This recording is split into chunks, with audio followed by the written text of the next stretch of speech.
So in light of the recent Lori Vallow sentencing, I'm going to revisit some things about the case that always stuck out to me. And I want to start with this one trait of narcissistic personality disorder, which is a preoccupation with fantasies of unlimited success, power, brilliance, beauty, or ideal love. And I want to ask, what would the most extreme version of this preoccupation look like? Now let's revisit some things we know about Lori Vallow. I'm taking some clips from the Netflix documentary Sins of Our Mother. And Lori's always loved the scriptures. She took to it right away. She was like 8, and I was trying to teach her some things, and she started crying. And when she got home, she told Janice and her brothers and sisters, "Dad is a spiritual giant." But she was very sensitive to that. So when we then look at the timeline of Lori Vallow's life, one thing that sticks out is the number of marriages. And I'm not saying that everyone that has multiple marriages is motivated by a continuing seeking for something more perfect and more ideal. But I think in this case, it makes sense to ask whether looking for this idealized version of a spiritual giant and an obsession with an idealized love is what kept her unsatisfied through all these relationships and motivated the next one, the next, and the next. And that it was only when she met someone who actually believed that he was messianic, that he was essentially a prophet and a spiritual ideal himself, when this seeking seemed to reach its ultimate endpoint. And he had his first near-death experience. He's bumped against the cliffs, and he claims he's knocked unconscious. That's the moment when Chad Daybell believes that he can look beyond the veil and bring back visions from the future. In his mind's eye, it gives him the power of being a prophet. So she finds someone who actually reinforces this obsession, this preoccupation with ideal, pure, all good love because he's perfect, right? He's a Christ-like figure, so they can now share in this artifice of perfection. And it actually makes me wonder if something like a folie à deux could be going on here when two people are mutually reinforcing something that might be delusional. I'm not diagnosing either of them. I have not examined them. But there is this rare phenomenon where two people can share in a delusional disorder called the French for the folly of two. But so prior to this ultimate endpoint, someone who shares this extreme spiritual idealism, delusional or not, Lori Vallow is perpetually seeking. Is Lori Ryan. For her to be on a stage, being recognized, I know had to ideal be beauty, right? Really important. Is important. Being a good mom is very important to me, and a good wife, and a good worker, and being all those things together is not easy. So I'm basically a ticking time bomb. Being a good wife is very important to me, and a good mother, and a good worker, and being all of those things together is not easy, so I'm basically a ticking time bomb. You know, I find that people will often actually tell you outright what their mental hang-ups are, you know, or they'll tell you what their problems are. And we tend to just minimize it when we hear it. But she's really saying here, being a perfect mom, a perfect wife, a perfect worker is very important to me. And because of that need to be perfect, I'm basically a ticking time bomb. Because on some level she knows this is unattainable. And yet she cannot seem to release herself from this preoccupation. Also seems to manifest as forever seeking a more perfect union. But where her romantic relationships lack is in stability. And so I do wonder if what you see then in her relationships with her children is a particularly intense form of attachment, because she is not getting attachment, stable attachment, from a lover or a partner, because she's always obsessing and looking for a better one, what she ends up with is a kind of controlling obsessiveness with the attachment from her children. So we got till Tuesday night till the whole squad goes back home. Mama gonna cry. Everybody's gonna have their own thing going on, but They're busy lives. You're men now. yeah, I got things going on. Girls, Gotta get back to basketball, your girls. Gotta get back to your sports and your girls and your classes. nice classes. So she seems particularly fixated on the girls part. He says girls, and then she says it like 3 times. You got to get back to your girls, your sports, and your girls. But They're busy lives. You're men now. yeah, I got things going on. Girls, Gotta get back to basketball, your girls. Gotta get back to your sports and your girls and your classes. nice classes, hate classes. So it sounds pretty jealous to me for a mother talking about her son's potential romantic interests.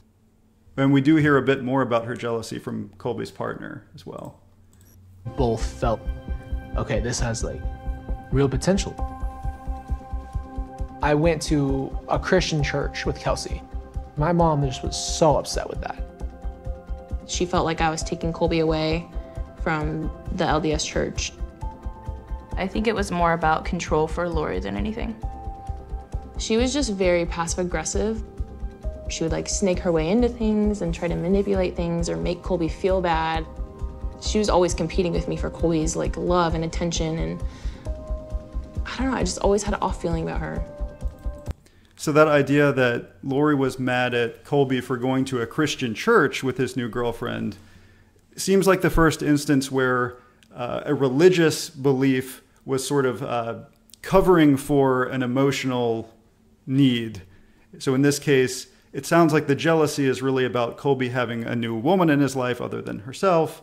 But the reason she's ostensibly upset is a Christian church rather than an LDS church. And I think, so that theme of religious beliefs working to justify certain emotional reactions seems to be something that will happen more and more. I was still trying to understand this new belief system that Lori had, and that's when she started telling me a little bit more about this podcast group that she was in, and she had mentioned another member of the group, Melanie Gibb.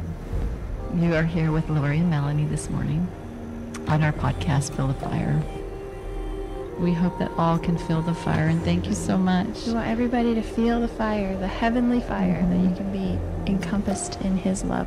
That's right. I can't tell you how many times me and Tylee talked about it specifically, and we're like, do you not feel off about this? Like, does this not just seem weird, like the way Mom acts and the way that her and Melanie would get like into a conversation and they kind of slip away and start talking? I didn't know there was a group. I didn't know she was leading something. I had no idea she was involved in any type of group. But I remember when she started going to these conferences. Lori had wanted us to go with her, and Chad gave a talk at it. Here's one of my new favorite characters, because this is how people think I act. There's Woody Harrelson in the movie 2012, and that's how my relatives honestly think that's how I've acted the last 5 years. A tendency towards splitting the world into the all good or the all bad also matched perfectly with these extreme religious beliefs. Because counterbalancing against that seeking for something ideal and perfect is the reality that things will always fall short of that. In this world of humans who are not perfect, you will be forever disappointed if you are only looking for a perfect, all-good love. But one way of dealing with that is by saying, all of those that fall short of my ideal version of them are in fact all bad. Now, in object relations theory, the idea is that to young children, the world is made of things that are either all good or all bad.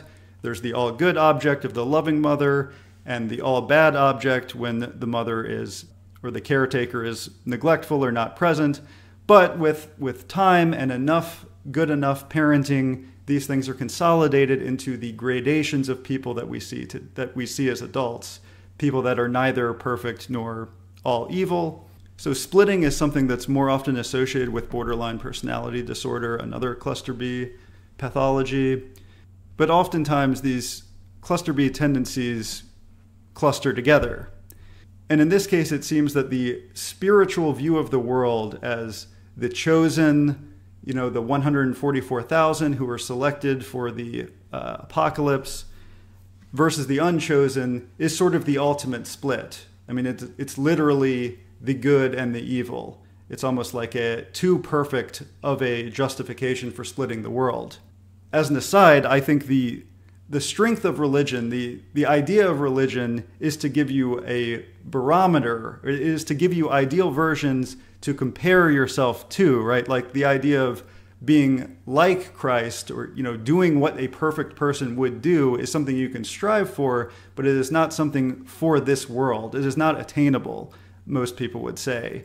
So when these archetypes of the all good versus the all bad are seen no longer as archetypes that are meant to be instructive for the world, but are seen as what is actually going on in the world, that there are people that are pure good and there are people that are pure evil, I would say that can lend itself to a psychotic level of splitting, meaning it is no longer reality-based. It does not respond to evidence to the contrary.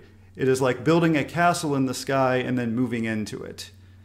And in that castle, there is the 144,000 that are chosen to be the all good with you. And then there are the other people who are zombies or demons. And this becomes the view of reality in this level of splitting. Chad, now within a year of having met Chad Daybell, who seemed to so perfectly embody this fantasy for an ideal and spiritually pure love, Lori Vallow will file for divorce from her fourth husband, Charles Vallow, and Charles Vallow will contact police and put in a petition for an emergency evaluation for Lori Vallow. This means that someone who knows a person is concerned that person is a danger to themselves or others. The police are asked to serve this petition, so take the person into custody so that the person may get a mental health evaluation. What happened in this case was that Lori Vallow, her friend, and her daughter Tylee went into a police station for an interview after this emergency petition was filed. Unfortunately, the video is quite blurry, and I've looked for other sources, but it seems like the only video we have is a very blurry version of the interrogation room. But you can see Lori and her daughter Tylee next to her across the desk from the officer asking questions. What happened? Why don't you tell us what happened? So yesterday, I got in an argument with my husband on the phone, and he was in Texas working, and I found some stuff that he'd been doing. I caught him cheating, and I had evidence. I told him about it and told him not to come home, and that his stuff would be gone, and that his car would be gone, and all those things. So he's a little mad. So there you see Lori Vallow getting worked up, saying, I told him his stuff would be gone, and his car would be gone, and then Tylee next to her seems almost instinctively like she knows to... It's like she's Lori's handler, and she's telling her to tone it down with her hand. See this? I caught him cheating, and I had evidence. I told him about it and told him not to come home, and that his stuff would be gone, and that his car would be gone, and all those things. So he's a little mad. So I took the kids. We spent the night. And then it's like she can't help but still get some of that tension out with laughter. She was getting kind of ramped up into... just with that, the fact that she has this kind of lability that's able to ramp up, one might wonder if there's a little bit of mania going on, but she's quite good at reining it in, at least with her daughter's help. In a hotel, because I knew he was coming home. And so this morning when I took my son into school, he was waiting somewhere and stole my purse out of the car, my whole purse. So my phone, my wallet, my money, my everything was in there. So if we have him bring the purse back, are we all good? If you can get the purse back, that'd be lovely, because all my stuff is in there. I'm really mad about my lip gloss. What about credit cards? Well, he has all the cards. So she says, I'm really mad about the lip gloss. So she's being kind of superficial, maybe a little bit flirty. You could say that if this is flirtatiousness, that could kind of go with a little bit of a manic episode. wondering in retrospect, you know, some things maybe look different once we know what happens down the road. But I think there are some subtle signs here that might make a clinician worry about bipolar manic episode. If it is verified, then I have to take you to Community Bridges. It's a mental health behavior place to get looked at. Because what it is committal paperwork. Right. They can hold you for 24, 48, however long they deem it necessary to get you evaluated. I don't see you being a danger to yourself or anybody else. You got your kids to school. If you want a free medical evaluation, psychological I was gonna say, I evaluation. haven't gotten any sleep in about 3 days. They have good facilities. So almost can't help but drop some hints, right? I haven't gotten any sleep in about 3 days. Is that because she's stressed out? You know, the police officer probably thinks, well, this is a domestic dispute. She's stressed out. But again, is this a hint that she's dropping that she's in a manic episode where sleeplessness is one of the pathognomonic symptoms? I don't want to come down too hard on police officers. You know, I think police officers have a really tough job, that they are often the intermediary when someone is in a mental health crisis, and you know, they're not trained to be mental health evaluators. You know, I think it's a pretty thankless job having to take people into evaluations, including those that are actively psychotically dangerous. So, you know, I think their role was to get her to the evaluation, which they did do. You know, she went to an evaluation after this, and there she was cleared. You know, they did evaluate her, and she was cleared at this time. So I'm not going to cover the whole story or go into all of these details. I think it's been so well covered by so many media outlets over such a great period of time that I'm really just trying to make some observations that maybe haven't been made. Chad's vision was that there will be an apocalypse. The people... What she knew. And so they started to kind of develop that connection right there. He had shared with her when they met that they had been married multiple times before. Not right now in this earth life, but in multiple lives and things of that nature. So this is the ideal love fantasy becoming reality, right? Because another person believes in this level of idealized fantasy. So, you know, what could compete with that? The kind of love where you've been married in multiple past lives. This is an extreme idealized fantasy. That sounds a bit like a shared delusion. That was established when they first met. And again, the hyper-religiosity plays so well into the preoccupation with the ideal and with the splitting people into good versus evil. So I don't know if this is a case of this trait being so extreme that it has to find something to allow it to express, and that thing it finds is these hyper-religious beliefs, or if there's something else that was contributing to the hyper-religiosity and it just played into these other traits that were already there, the need for perfection and tendency to split the world. But there was quite a fervor to the religiosity, I have to say. We're here with Chad Daybell on our Feel the Fire podcast. Chad, hi. Hello. Glad to be on the podcast with you. Why don't you start with like your first experience with Jesus? You were like his friend, you were like talking with him. Yeah, what he did was show me some scenes of future events.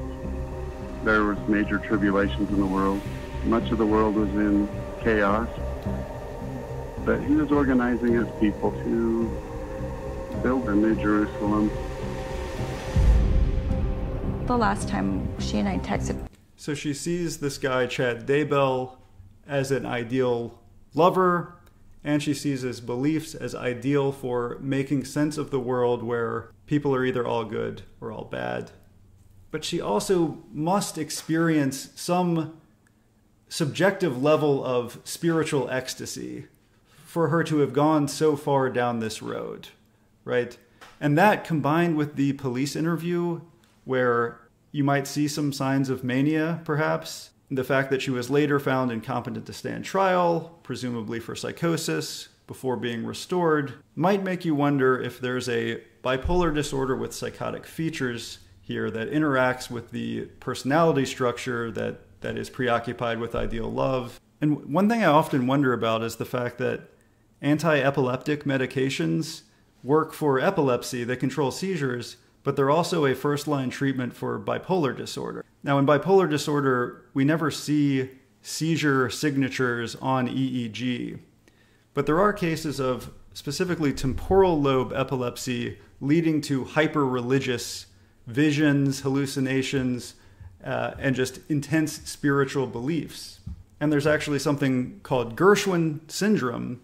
It's a bit controversial, but there's at least case reports and case series of patients with specifically temporal lobe epilepsy who have hyper-religiosity as one of the core features. And the temporal lobe seizures have been recognized to create intense religious experiences. Now, as far as these other features, I'll leave it up to you. If you thought her recent statement to the court was consistent with circumstantiality, tendency to continue conversations lengthily and repetitively.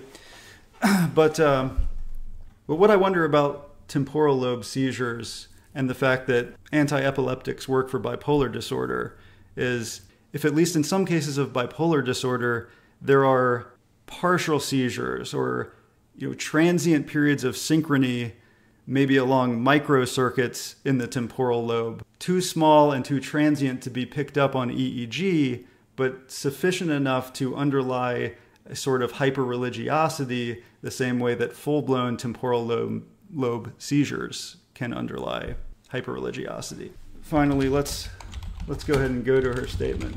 Kylie has visited me. She is happy and very busy. Tylee is free now from all the pains of her life.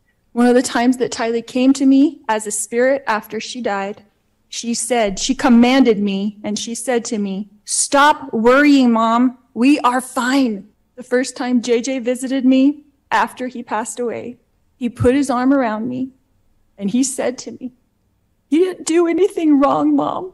Does she believe these things now? I think on some level she does believe what she's saying. I think she believes she's had these visions and that feels she's been relieved of her guilt through these visions. But I would say she's believing it as a ego-protective fantasy still. I think that she is not allowing herself to see... I think that she's not allowing herself to see herself as having been at fault at any point. And so again, it's like she's built this castle in the sky, this ideal reality, and she's still living in that reality. However, in my personal opinion, I think that her motives are not significantly different from what the prosecution indicated. Money, sex, and power. It's just that she's framing her motives through this lens of ego-protective, all good religious beliefs. But the things that she wanted were to be with this new lover and have money. The reason she told herself she wanted these things was for these religious purposes, to prepare for the new apocalypse, to free people of being possessed by demons. But I do think the motives matter here. This idealized world where she's one of the chosen ones and others are possessed by demons or are now walking zombies was essentially a justification to keep living in this fantasy. Even now, she's trying to maintain that fantasy through what we would call denial. Again, I have not personally evaluated her, so these are the kinds of things that I think about, but I'm not saying that these are a professional psychiatric opinion, merely my personal thoughts. Thank you.